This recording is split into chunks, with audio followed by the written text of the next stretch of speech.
जरा भी उल्टी सीधी बहस करी यहीं से जेल भेजूंगा मैं, माइंड यू। सारी वकालत खत्म हो जाएगी, समझ गए?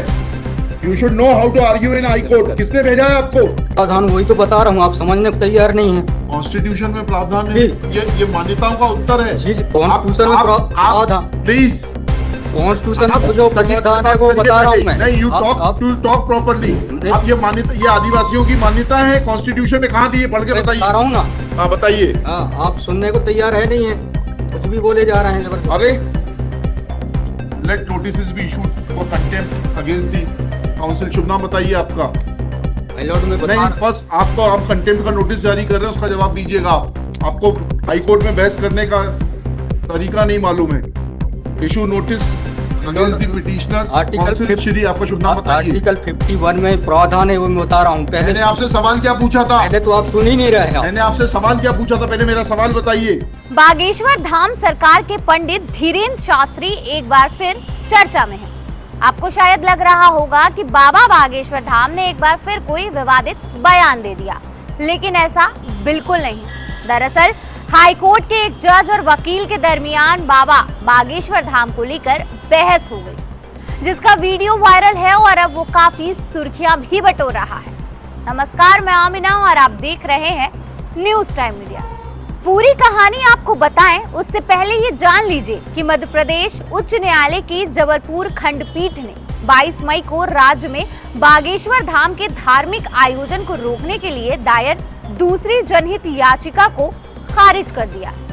आपको बताते चले कि ये आयोजन आज और कल यानी 23 मई और 24 मई को रानी दुर्गावती महाविद्यालय मैदान, जिला बालाघाट, मध्य प्रदेश के परसवाड़ा के ग्रामीण लिंगा में निर्धारित है। इस मामले की सुनवाई के दौरान बाबा बागेश्वर धाम के आयोजन के खिलाफ डाली गई याचिका पक्ष के वकील जस्टिस विवेक अग्रवाल के साथ अनुचित तरीके से बहस कर रहे थे, जिसके बाद जस्टिस विवेक अग्रवाल ने अधिवक्ता को कोर्ट की अवमानना की चेतावनी दी।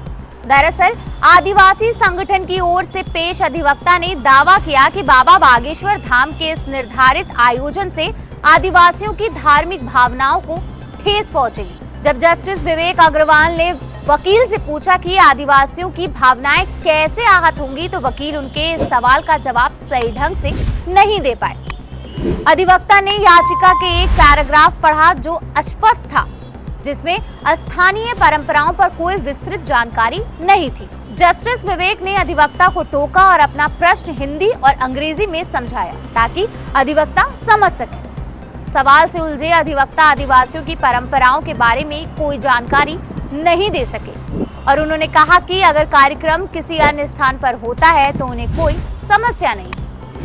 जस्टिस विवेक ने इस पर कहा कि आप मेरे सवाल का जवाब नहीं दे रहे। आप ये तय करने वाले कौन होते हैं कि कार्यक्रम कहाँ होगा और कहाँ नहीं हो सकता।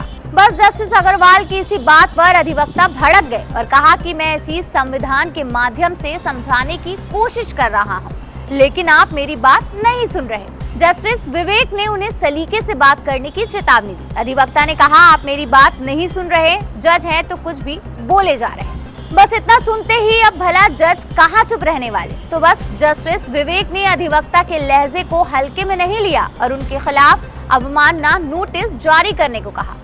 उसके बावजूद भी अधिवक्ता ने अनुचित बोलना जारी रखा और कहा कि मैं अनुच्छेद 51 के प्रावधानों का उल्लेख करने की कोशिश कर रहा हूं, लेकिन आप सुनने के लिए तैयार नहीं। उन्होंने आगे जज से कहा कि वो पहले उनकी दलीलें सुने। न्यायमूर्ति विवेक ने फिर से उन्हें अवमानना की चेतावनी दी। वकील के बर्ताव से नाराज जस्टिस विवेक ने कहा कि पहले मेरे सवालों का जवाब दो, फिर हम संविधान पढ़ेंगे। ओवर स्मार्ट बनने की कोशिश ना करो।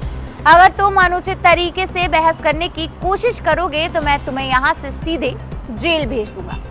जज की इतनी बात सुनकर अधिवक्ता के सहयोगी ने उन्हें समझाया, तब जाकर अधिवक्ता ने अपना रवैया थोड़ा ढीला किया और जज से माफी मांगी। इसके बाद जस्टिस विवेक ने अधिवक्ता को कड़े लहजे में समझाया कि अगर आपको ऐसा लगता है कि अदालत में अनुचित व्यवहार करने से आपको टीआरपी मिलेगी तो तुम सरासर गलत हो, क्योंकि जिस दिन मैं तुम्हें जेल भेजूंगा तुम्हारी प्रैक्टिस खत्म हो जाएगी। बहरहाल दिलचस्प बात तो ये है कि जनहित याचिका दायर करने वाले अधिवक्ता ने 18 मई को न्यायमूर्ति विवेक अग्रवाल द्वारा दिए गए पिछले फैसले को नहीं पढ़ा, जहां उन्होंने इसी तरह की याचिका को खारिज कर दिया था।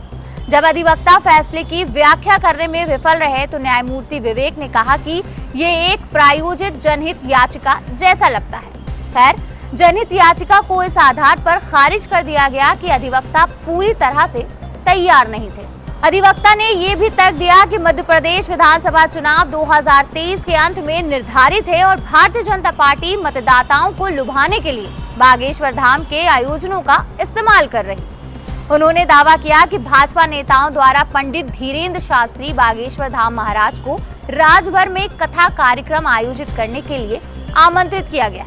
इसके अलावा उन्होंने दावा किया कि इस तरह के आयोजनों में करोड़ों खर्च होते हैं जो केवल भाजपा जैसे राजनीतिक दल की वहन ही कर सकते हैं।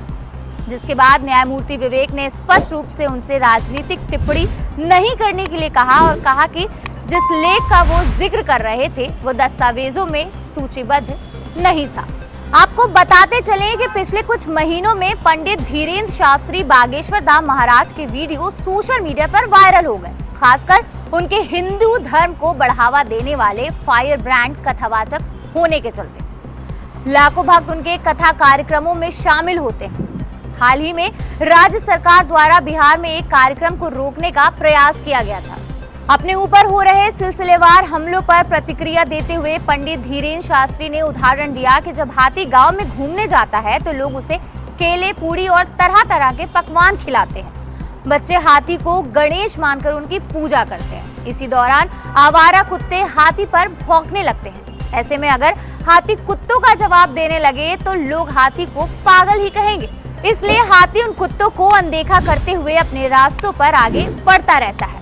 बहरहाल वापस आते हैं जज और अधिवक्ता की बहस पर। हमारा निचोड़ इस पर बस इतना ही निकलता है कि जज बनना कोई आसान काम नहीं है, लिहाजा इतने बड़े ओहदे पर बैठने वाले का सम्मान सभी को करना चाहिए। इस पूरे मुद्दे पर आपकी क्या राय है, हमें कमेंट बॉक्स पर जरूर बताएं। फिलहाल मेरे साथ कैमरे के पीछे हैं रवि कुमार।